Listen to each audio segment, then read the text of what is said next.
저는 방금 소개받은 하만입니다. 제가 그 국제학술 포럼이 그 동북아 두장문화의 가치와 한국의 전통 장문화 유네스코 인류무형문화유산 등재를 위해서 마련되었는데 정말 축하드립니다. 제가 여기 들어보니까 굉장히 오랫동안 준비를 해오셨고 또 어떻게 보면은 한국 그 음식 문화의 가장 기본이 되는 그런 전통 장문화가 세계인들의 자산으로 올라갈 수 있는 기회가 된다면 정말 좋을 것 같습니다. 인류를 위해서라도 꼭 필요한 그런 과정이 아닐까라는 생각이 듭니다. 또 이제 보니 지금 동북아, 우리나라의 장문화뿐만 아니라 동북아 그 3국, 한국, 중국, 일본이 이제 오래전부터 전승해오는 그 두장문화의 특징과 문화적 차원의 가치를 살피는 것도 하나의 목적이 되겠고, 오늘 국제 포럼에 또 다른 하나는 한국의 전통 장문화가 유네스코가 마련한 인류 무형문화유산 목록에 등재될 수 있는지 그런 여부를 한번 좀 살펴보는 자리라고 봅니다. 그래서 우리를 포함한 한국을 포함한 동북아 3국이 전승하고 있는 장과 장문화는 최첨단 과학의 세계인 오늘날까지도 이제 여전히 그 일상 식탁에서 없어서는 안 될 기본적인 조미식품입니다. 따라서 그 중요성을 강조해서 인류의 문화 자산으로 남기는 일은 반드시 필요하다고 봅니다. 그런데 본인은 두장문화 전문가가 아니어서 오늘 포럼에서는 제가 유네스코의 무형문화유산 보호 정책과 음식문화의 등재 요건이나 기준 이런 것들을 좀 제가 아는 범위 내에서 그런 전문 지식을 가지고 이 포럼에 참여하고자 합니다. 그래서 제가 이러한 목차가 주로 유네스코 인류무형유산에 등재된 그런 음식문화를 좀 살펴보면서 인류무형문화유산 협약 체제에 대해서 간단하게 설명을 드리고 그 다음에 등재를 위한 기준이라든가 그 다음에 또 이미 등재된 음식문화의 특징이 뭔지 하는 것을 좀 분석해보고 그리고 맺은 말로 제 발표를 마치고자 합니다. 근데 이제 이 중에서 특히 제가 강조하고 싶은 거는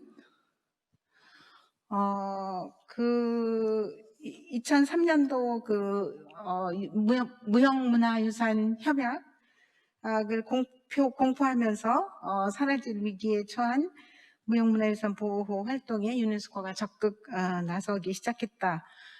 그러면 그 목적이 뭐냐 하는 거죠. 그래서 그 목적은 첫째로는 무형문화유산의 보호구, 두 번째는 관련 공동체겠죠.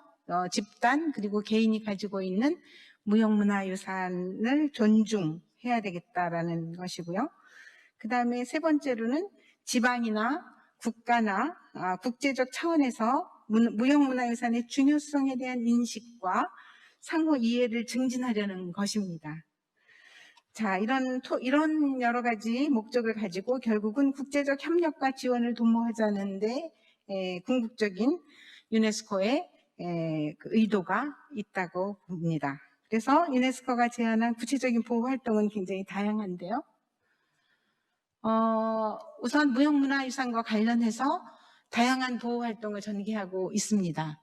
그 일환으로 무형문화유산의 목록화를 시작을 했죠. 영어로는 리스팅 혹은 리스트라고 해서 리스트를 이제 홈페이지나 가서 이렇게 열어보시면 이런 세 가지 리스트가 나옵니다. 모범 사례는 Register of Good Safeguarding Practices고요. 그 다음에 긴급 보호 목록이 있습니다.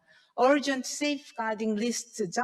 그 다음에 이제 Representative List라고 해서 대표 목록이라고 이 세 가지의 목록이 나오게 됩니다. 그래서 이런 것을 합해서 무형문화유산의 목록이라고 하는데 그 가운데 우리가 지금 가장 그 인구에 회자되는 것이 바로 맨 아래에 있는 대표 목록입니다. 그런 이제 이 대표 목록의 등재가 일반적으로 우리가 인류 무형문화유산으로 등재됐다라는 것은 바로 이 대표 목록을 얘기하는 겁니다. 그러나 그 유네스코 쪽에서는 모범 사례에 대한 발굴도 있고, 그 다음에 긴급하게 그 전 인류가 힘을 합해서 여러 나라가 사라질 위기에 있는 어느 나라 것인를 구별하지 않고 긴급히 보여야 될 목록들을 또 그 리스팅하고 있습니다. 자, 그래서 그 유네스코 목록 지금 현황은 제가 한 127개국이 549종목을 지금 현재까지 등재하고 있는데, 이것이 바로 이 세 가지를 다 포함해서 그렇고, 그중에 이제 대표 목록이 최근에 집계된 거를 보면 한 463종목이 올라가 있습니다. 그리고 이제 그 다음에 또 우리가 제가 이런 그 앞으로 음식문화 등재된 음식문화에 대해서 이야기하기 전에 우선은 무형문화유산의 정의와 범주를 좀 더 정확하게 알 필요가 있는데, 뭐 대부분의 많은 분들이 알고 계시겠지만 뒤에 나올 설명을 위해서 제가 조금 더 이렇게 정리해서 말씀드리면, 무형문화유산을 이렇게 정의 내리는데 사실은 유네스코가 굉장히 고민을 많이 했고, 또 이렇게 보호해야 되겠다라고 하는 어떤 분위기 또는 운동, 이런 차원이 오래전부터 시작되었습니다. 그래서 이런 것들의 배경을 가지고 사실은 무형문화유산에 대한 보호 활동도 시작됐고, 그 다음에 목록화도 시작되었습니다. 그래서 그러한 견지에서 보면은 이게 어느 날 갑자기 뭐 일어난 일도 아니고, 그래서 오랫동안 유럽을 중심으로 했던 그 문화유산의 중요성. 근데 이제 그럴 때는 사실은 세계 무형문화유산, 우리가 얘기하는 그 무형문화유산이라고 하는 그 어떤 범주가 등장하기 전에는 일반적으로 유형문화유산이라고 하는 것들이 등재되었던 거죠. 1972년 세계문화 및 자연유산 보호를 위한 유네스코 협약이 공포되면서 유형을 중심으로 한 그런 문화유산들을 각 나라가 이렇게 목록을 만들고, 그다음에 보호에 대한 의지를 표명을 한 거죠. 자, 그렇다고 해서 기타 이제 민속이라든가 눈에 보이지 않는 무형문화유산에 대한 관심이 아주 없었던 건 아니지만, 그것을 모을 때까지는 시간이 좀 걸렸습니다. 1972년에 세계유산이 공표됐다고 본다면은 그 다음에 이제 한 10년, 20년 지나서 뒤늦게 민속에 대한 보호의 필요성이 제기됐고, 1989년 전통문화와 민속의 보호에 대한 유네스코 권고안이 나왔고요. 그래서 이런 앞으로 이런 민속이나 무형 문화를 어떻게 보호해야 되는지에 대한 고민이 대두되었던 거죠. 그러한 유네스코의 고민은 1993년에 집행이사회에서 한국의 인간문화재 제도가 소개되었고, 이와 관련한 결의안을 채택하게 됩니다. 이런 소개라든가 좀 더 이런 활동에 대해서는 여기 와 계신 임돈희 석좌 교수님께서 초기에 부단히 유네스코와 유네스코 심사의 그런 과정에도 참여하셨고, 그 다음에 한국의 인간문화재 제도를 소개하는 데도 일익을 담당해 오신 바 있습니다. 이제 이러한 우리가 알게 모르게 많은 이렇게 선진학자들과 선각자들의 그런 노력으로 한국의 인간문화재 제도도 국제사회에 알려졌고, 또 유네스코 쪽에서도 유럽 중심이 아닌, 그러니까 서유럽 중심이 아닌 조금 더 좀 더 이렇게 소외된 지역의 문화유산, 그런 것들은 유형적인 것보다도 무형적인 그런 문화유산이 더 많이 있고 또 이런 것을 어떻게 보호해야 되느냐는 고민이 시작이 되었던 거죠. 1990년대 후반에 가서 유네스코는 중동 지역의 회원국들을 중심으로 해서 인류 구전 및 무형문화유산 걸작 제도 그런 것을 제안했고, 그래서 이제 등재가 시작이 되었습니다. 저희가 이제 이런 여정 속에서 이제 2003년에 협약이 체결되면서 본격적으로 우리가 지금 아는 그 대표 목록이라든가 긴급 보호 목록 혹은 모범 사례 이런 그 리스팅이 시작이 되었던 것입니다. 이러한 무형문화유산과 관련해서는 주로 조금 더 우리가 힘주어서 얘기돼야 될 것은 좀 비서구권의 전통문화라든가 토착문화 혹은 민속을 대표하는 문화 담론이 대두되었던 그런 시대적인 상황과도 맞물려 있습니다. 그래서 유네스코에서는 인간문화재, 인류 구전 및 무형문화유산 걸작 선정 등의 사업을 해오는 터여서 그런 선행 프로그램을 범지구적인 협약 체제로 발전시키는 일이 필요했던 것입니다. 자, 그러다 보니까 우리가 이 무형문화유산의 제가 이 PPT에도 정리한 바와 같이 무형문화유산이 뭐냐라고 하는 것을 규정해야 되고 또 정의를 내려야 되는데 굉장히 좀 어려움을 겪었고 여기에 이제 전문가들이 참여하면서 이러한 그 정의를 내리게 됩니다. 그래서 무형문화유산이라는 것은 공동체의 존재가 굉장히 중요하고요.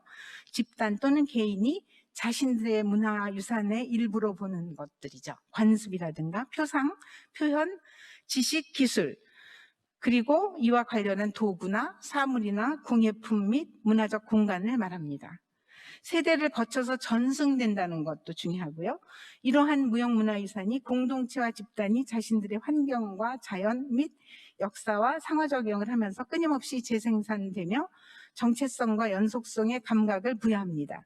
그렇게 됨으로써 문화적 다양성과 인간의 창조성이 존중되어야 함을 널리 알릴 수가 있는 것입니다. 자, 그럼 범주는 어떤 것들이 있냐면 이렇게 5가지 구전 전통과 언어를 포함하는 표현, 공연 예술, 사회적 관습, 의례 및 축제, 그리고 자연과 우주에 대한 지식 및 관행, 전통적 공예 예술, 이렇게 5가지 범주를 무형문화유산이라고 범위를 설정을 하게 됩니다. 자, 그렇다면 이제 다 조금 더 좀 좁혀서 우리가 범위를 좀 좁혀서 논의의 범위를 좁혀 들어가면은 그럼 유네스코 무형문화유산 목록의 그럼 등재 기준에 대해서도 조금 설명을 드리는 게 좋을 것 같습니다. 이러한 무형유산을 보호할 목적으로 목록화가 추진되는 거고요. 또 목록에 등재하기 전에는 심사 기준을 두고 있습니다. 그래서 위에서 언급한 이 등재 목록 3가지가 있었는데 대표 목록, 긴급 목록, 그 다음에 이제 모범 사례, 이런 목록 중에서 제가 오늘 말씀드리려고 하는 것은 대표 목록에 집중하기로 하겠습니다. 무형문화유산의 대표 목록 등재 기준의 경우는 여러 가지가 이제 이 5가지 정도를 굉장히 중요하게 생각하고 있습니다. 첫째는 종목의 확인과 정의, 종목을 아이덴티피케이션 해야 되는데 먼저 그 다음에 이것이 종목을 어떻게 정의 내리는가 하는 그런 문제가 있는데 이런 것들을 다음에 2가지 정도의 초점을 맞춰서 봅니다. 그러니까 예를 들면 아이덴티피케이션이나 데피니션이 뭐냐라는 걸 얘기할 때는 무형문화유산 종목과 관련된 지식과 기술이 어떻게 오늘날까지 전승되고 있는지 이제 이게 확인하는 과정이죠. 그 다음에 현재 공동체에서 그 무형문화유산 종목의 사회적 문화적 기능과 의미는 무엇인지 이런 것들이 다 확인의 절차에서 드러나야 되고요. 그 다음에 둘째는 가시성과 인식을 보장하고 대화를 정리하는 데 기여하는지 하는 겁니다. 그 심사 기준의 2번째를 말씀드리고 있습니다. 3번째는 보호 조치에 관한 사항입니다. 예를 들면 과거와 현재 보호를 위해서 어떻게 노력을 하고 있는지 혹은 했는지, 어떻게 보호를 하려고 하는지, 보호활동을 위해서 열심히 실천하는 집단이나 기관이 있는지 등입니다. 네 번째는 후보를 선정하는 과정에서 공동체의 참여와 동의가 필요하고, 다섯 번째는 상세 목록, 인벤토리라고, 우리 정확하게 번역할 말은 보통 이렇게 좀 보통 목록이라고 하는데, 아까 리스트하고 또 다른 개념입니다. 인벤토리는 상세 목록이라고 번역하는 게 더 좋을 것 같은데, 아무튼 그런 그 인벤토리에 종목이 포함되어 있는지의 여부입니다. 국가나 지자체 또는 공신력을 가진 기관이 무형문화유산에 대한 조사를 한 뒤에 목록을 만들어 놓은 것을 인벤토리라고 말을 하는데, 이런 인벤토리가 있느냐 하는 거죠. 이와 같은 기준을 가지고 유네스코에 등재한 음식문화에 대해서 제가 조금 더 살펴보고자 합니다. 그래서 본 강연을 위해서 제가 10가지 종목 가운데 6가지 종목을 대상으로 해서 무형유산의 가치를, 음식문화의 무형문화유산의 가치를 한번 분석해 보고자 합니다. 자, 그러면 여기에 지금 표에 보이시는 것처럼 맨 아래서부터, 왜냐면 먼저 등재된 목록부터 보면은 멕시코의 포인터를 제가 좀, 네.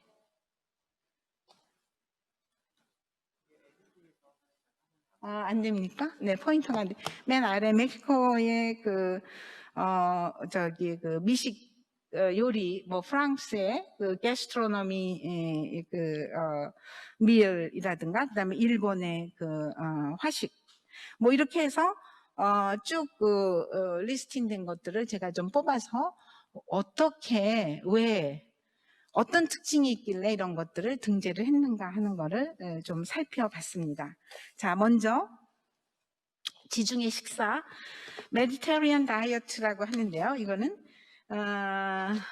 이 메디테리언 다이어트는 2013년에 등재를 했습니다.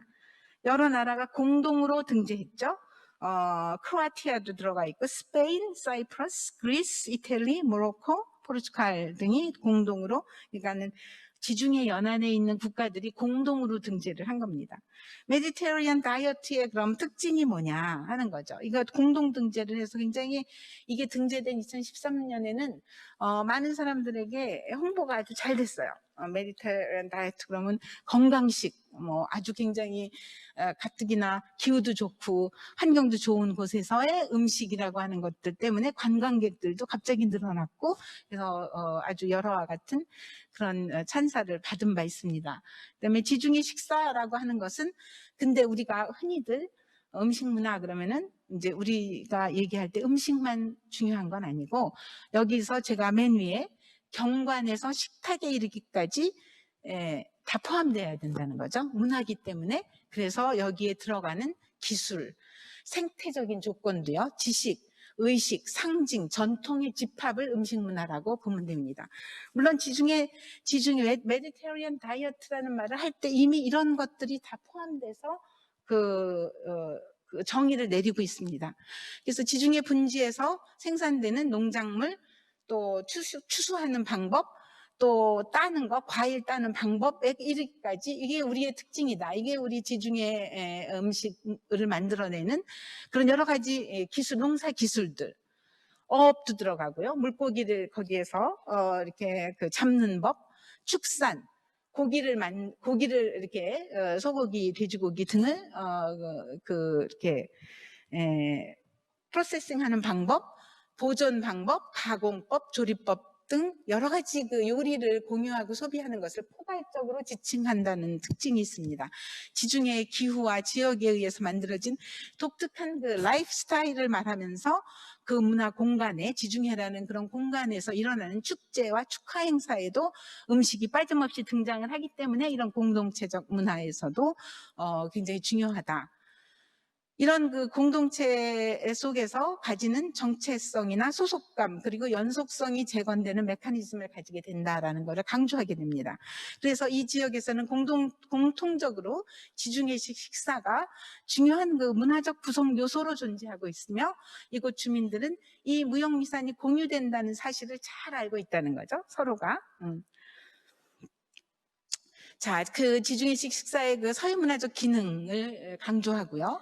그 다음에 그 사회문화적 기능 안에는 뭐 주민들을 하나로 모으고 사회적 연결을 강화한다는 거, 가족, 집단, 공동체의 그 의사소통을 증진한다는 것도 있고요. 음식을 먹으면서 축제를 하면서 또한 상징성과 윤리에 기반한 그 문화적 기능은 우리 사회가 자연 경관이라든가 계절적 순환, 천연 자원, 특히 그런 물 관리에 굉장히 다 전 세계가 물 관리에 어려움을 겪고 있기 때문에 지중해에서 물의 지속 가능한 관리를 해오는 방법에 대해서 이렇게 얘기를 해주면 이런 것들이 인류 사회에 기여하는 바가 될 것이다라는 거죠.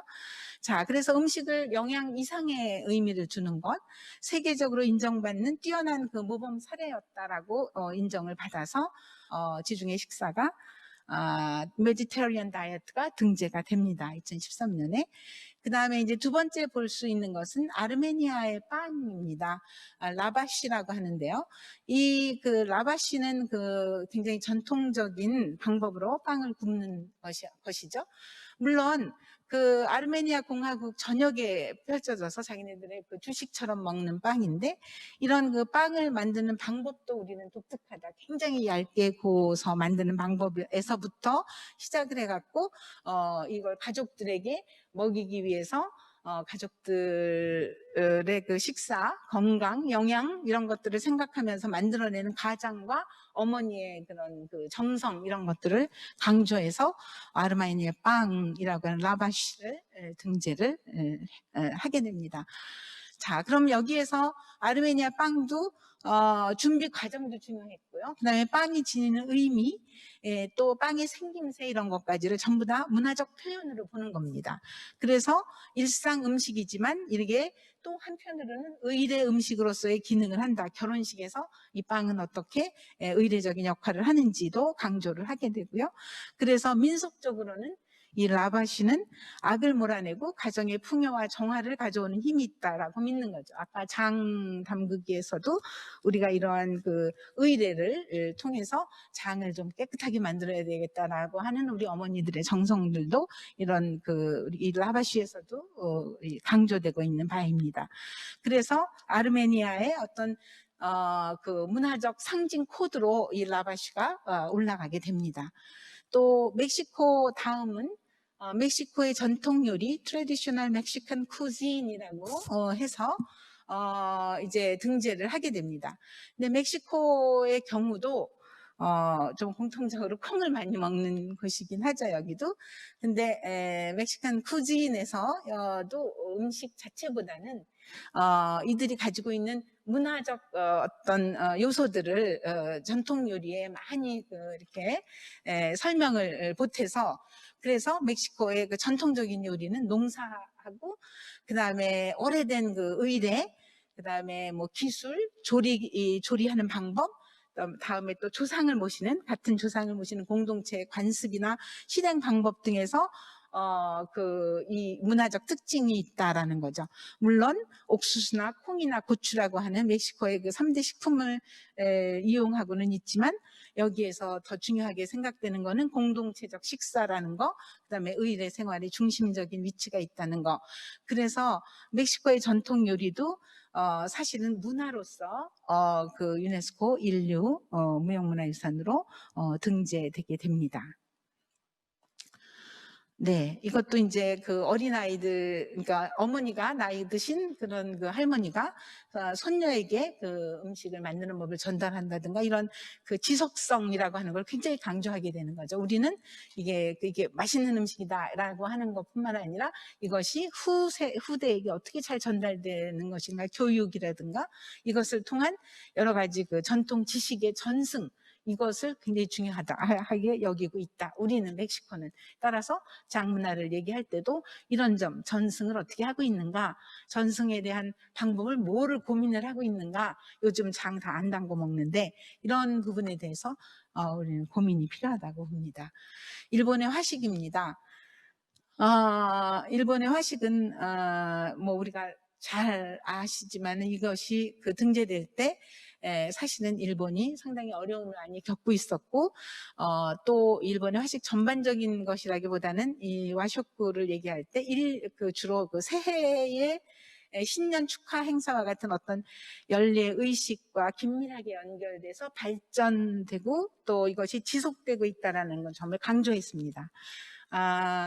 여러 가지 그 요소를 사실은 굉장히 많이 감안을 해서 우리가 화식에 대한 이렇게 지정을 할 때 좀 논란이 많았기 때문에 그거를 전부 다 잘 그 가공을 해가지고 와쇼쿠가 어떻게 일본 사람들이 자기네의 정체성과 관련을 짓고 있는가 하는 것, 그 다음에 세대를 어떻게 이어서 연속적으로 가고 있는가 하는 것, 이런 것들을 그 강조를 했습니다. 또 하나 일본이 이렇게 뭐 지진과 그 원자력 그런 그 문제 때문에 어려움을 겪고 있었을 때 일본의 이렇게 식재료가 안전하다라는 걸 또 강조해주는 와쇼쿠를 통해서 약간 커버해주는, 일본이 가지고 있는 그 당시 그 어려움에 대해서 커버해주는 면이 있었다고 이제 저희는 좀 생각이 드는데, 어쨌든 일본은 상징적 의미를 가지는 현지에서 생산된 신선한 식재료,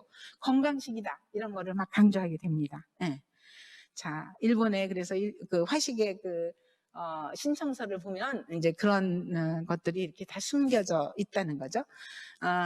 뭐 숨겨져 있다고 해야 될지 아니면 그렇게 써야 되는 건지는 모르겠지만, 그래서 이 화식이 이런 새해의 그런 그 의식, 신년 의식을 통해서 세대에서 세대로 전달되고 있다는 점. 그 다음에 이런 것들이 어린아이들에게도 잘 이렇게 교육시켜서 우리나라의 그 전통 음식이라는 것을 강조하기 위한 그런 요리교실의 운영, 이런 것들을 다 강조하고 있다는 거죠. 자, 일본인들은 물론 이제 굉장히 영양학적으로도 훌륭하다는 거는 당연히 이제 쓰는 거고요. 자랑하는 거고, 또 거기에 곁들여서 이런 그 화식을 나눔으로써 소속감을 강화하고 있다는 거. 이런 것들을 재확인한다는 거, 먹으면서. 또 이 종목은 일본인의 건강한 삶, 장수 및 비만 예방에도 기여한다라는 점도 강조했고요.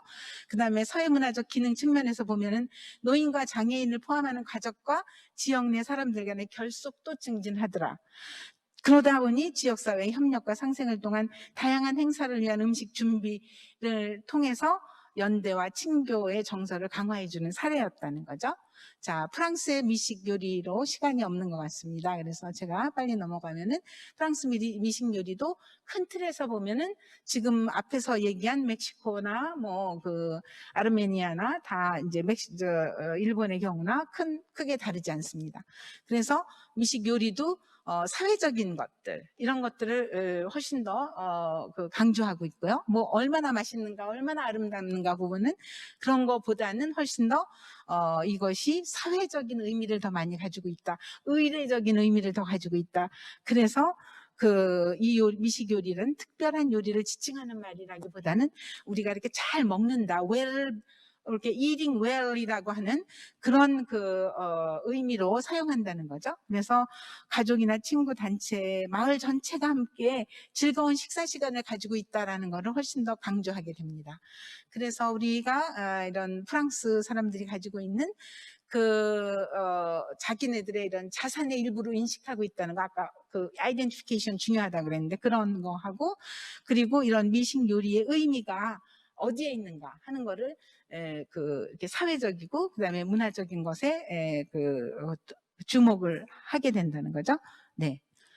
한국인의 김치하고 김장 문화도 이제 등재가 됐는데, 이거는 북한에서도 등재가 됐고, 북한은 김치 만들기였고 우리는 김장의 공유 문화를 강조하면서 이거를 등재를 시켰죠. 그래서 김장과 김치 만들기에서 강조되는 거는 뭐냐면 공유의 문화다라는 것, 서로 나눔의 문화다, 이런 게 훨씬 강조된 부분이 있습니다. 자, 그래서 우리가 이건 잘 아는 거니까 넘어가도록 하겠습니다. 김장 문화에 관련해서는. 그래서 유네스코에 등재된 무형문화유산의 음식 종목의 공통적 특징만 정리하고 마치도록 하겠습니다. 첫 번째는 뭐냐면은 등재된 음식 문화는 국가나 지역 공동체의 그 집단적 문화 정체성으로 확인되더라. 제가 지금 말씀드린 몇 가지 종목들이 전부 다 여기에 수렴된다는 거죠. 네. 두 번째는 이것이 전통적이면서도 살아있는 문화더라. 지금도 살아있는 문화를 강조하면서 대대로 전승되고 있다는 점에 주목하니까 여기 사진에서 보시는 것처럼 주로 어른들이 혹은 전문가가 아이들에게 후대 세대에게 이것을 가르치고 후대 세대들에게 그 가치를 자꾸 교육시키는 거, 이거 굉장히 중요하다는 거죠. 네. 그 다음에 세 번째로는 사회적 결속과 협동입니다.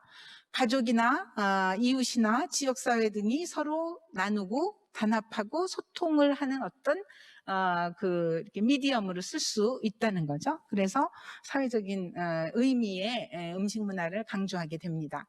네 번째는 이런 생태 친화적이라는 측면이 굉장히 중요합니다. 그래서 신선하고 항상 영양적 균형을 갖춰야 되고 지역의 생산물이라는 점도 강조해야 됩니다. 이게 뭐 외국에 멀리서 가져온다, 도시에서 가져와서 만든다는 것보다는 우리 지역에서 생산된 콩을 가지고 만든다라고 하는 것, 이런 것들이 어떤 전통의 지혜를 담아서 전통의 지혜가 담겨진 것으로서의 음식을 강조하게 됩니다. 자, 다섯 번째는 의례 음식이라는 점입니다. 이 다 등재된 것 중에 의례 음식의 중요성, 그 음식이 의례적으로, 즉 문화적으로 어떤 가치를 가지고 있는가 하는 거를 조금 더 강조하는 거죠. 여러 가지 의례가 여기에 포함됩니다. 신년이건 결혼이건 가족들의 모임이건 조상 숭배에 쓰는 제례 때이건 또는 연중 행사 때이건 의례적 의미를 담긴 그런 음식이다라는 것을 강조해야 됩니다. 마지막으로는 글로벌 커뮤니티를 위해서 왜 이게 중요하냐는 거죠. 인류 유산이 되기 위해서는 글로벌 우리의 그 지구촌을 위해서 어떤 게 기여하는가 하는 거죠. 지속 가능한 발전이 있은가. 첫 번째는 생태 친화적이라는 것이 거기에 들어있었고, 건강한 식료품이라는 게 들어있었고, 그다음에 중요한 게 문화적 다양성이죠. 문화가 다양하지 않으면 전 인류 사회가 위기에 처하니까 문화적 다양성에 공헌하겠다라고 우리가 이렇게 강조하고 있습니다. 자, 그다음에 이제 마지막으로는 자구력이 있어야 된다는 거죠. 이게 그 공동체가 스스로 이렇게 자체적으로 생산을 하고 자체적으로 만들고 자체적으로 그거를 발전시킬 수 있는 어떤 그런 종목이다라는 점을 강조하고 있더라는 거죠. 자, 제가 이렇게 음식 문화들이 이런 그 유네스코에 이미 등재된 것들의 어떤 특징을 보니까 이렇게 6가지 특징이 있었다라고 제가 정리를 내리면서 제 강의를 마치도록 하겠습니다. 네, 감사합니다. 네. 네, 말씀 고맙습니다. 교수님, 저희가 바로 질의응답 시간을 가질 텐데요. 네, 미리 사전에 많은 분들이 질문을 주셨습니다. 그중에 몇 개만 추려서 여쭤보겠습니다. 이 지역을 방문하는 방문객들을 위해서요, 음식 문화를 인상적으로 경험하게 할 수 있는 방안이 있는지 궁금한데요. 혹시 국내외 사례를 들어서 음식 문화 전문가의 고견을 여쭙고 싶습니다. 아까 떡볶이 얘기도 잠깐 나왔는데, 음식 문화, 이렇게 다른 나라들의 사례를 보면, 우리가 사실은 제일 먼저 중요한 거는 우리 내국인들이 우리가 정말 이게 중요한 음식이고 맛있고 그다음에 우리의 일상생활에 있어서 없어서는 안 될 음식이다라고 생각을 먼저 하고 그거를 우리가 먼저 그거를 자꾸 개발하고 보존하는 노력이 있어야 저는 외국인들도 당연히 그거를 이렇게 좋아하게 되고 즐기게 되고, 김치가 결국은 처음에는 뭐 냄새가 나는 둥, 맵다는 둥, 짜다는 둥 이러지만 요즘은 너무너무 김치를 사랑하는 그런 사례들이 많이 있는데, 한국의 김치 문화가 지속하면 점점 발전이 돼야만 사실은 그것이 우리가 어디다 드러내놓고 이렇게 자랑도 할 수 있는 거죠. 제일 먼저 유네스코에서도 음식 문화가 제일 첫 번째 요건 중에 하나가 이게 확인, 아까 아이덴티피케이션이라고 했는데, 그 말은 결국 그게 우리 거냐라고, 우리가 사랑하는 거냐 우리 거냐라고 할 때는 우리가 그게 우리가 정말 좋아하고 사랑해야만 다른 사람들도 그것을 좋아하게 된다는 거죠. 굉장히 상식적이고 또 굉장히 보편적인 얘기긴 한데, 우선은 외국인들에게 우리 것을 적당히 이렇게 만들어서 외국인 용으로 내세우기보다는, 제가 봤을 땐 우리가 먼저 이렇게 잘 좋아하고 먹고 하면은 왜 자연스럽게 좋아지지 않을까, 이런 생각을 합니다. 네. 좀 네, 간단하게. 답변 네. 고맙습니다. 네, 이어서 다른 질문 드리겠습니다. 지난 2013년도에 김장 문화가 유네스코 무형문화유산에 선정된 것으로 알고 있는데요. 오늘 2024년도에 이 장 문화가 선정된다면 어떤 효과가 가장 기대될까요? 그리고 왜 아시아 지역에만 이 유네스코 인류무형문화유산에 관심을 가지고 열심히 등재 신청을 하는지 궁금합니다. 두 가지 질문인 것 같은데, 첫 번째는 장문화가 등재됐을 때 어떤 효과가 있느냐, 이제 그런 말씀이신 것 같아요. 제일 큰 효과라는 것은 장문화를 통해서 장 담그기, 혹은 장과 관련된 아까 말씀드린 여러 가지 그 문화적인 요건들이 장 문화의 뭐라 그럴까, 한국의 좋은 문화들이 이렇게 확산될 수 있는 좋은 계기가 되지 않을까, 기회가 되지 않을까 생각됩니다. 왜냐하면 김치도 김장 담그기에서 공동체의 분배를 강조했고, 어려운 사람들에게 김장을 해서 나눠주는 우리 한국인의 그런 모습. 그러니까 그 김장의 맛도 있죠. 우리한테 굉장히 맛있지만, 그러니까 호기심이 먼저 드는 거죠. 저건 뭐길래 저렇게 만들어서 어려운 사람들 주고, 이웃들도 주고, 노인들한테도 주고, 나누고, 이웃들끼리 그럴까라고 하는. 그래서 한국의 좋은 문화가 확산될 수 있다는 거죠. 그래서 아마 인류 사회에 기여하는 측면을 훨씬 강조하면은 장문화가 어떻게 인류에게 기여할 수 있는가. 첫 번째는 콩이 좋다라는 거를 물론 말씀하실 거고, 발효식품이 좋다라는 것도 말씀하실 거고, 세 번째 이제 장이 가지고 있는 어떤 그런 좋은 점, 가족의 아까 얘기한 그 사회적인 의미를 담을 수 있는 것들, 의례 음식으로서의 중요한 거라든가, 아니면 자연에 대한 경건함을 우리가 배운다든가, 이렇게 등등의 어떤 가치적인 상징과 그런 어떤 가치적인 것들을 찾아서 그것들을 우리가 설명을 하면은 그게 전 세계 인류의 공동 유산으로 충분히 훌륭하다고 생각이 듭니다.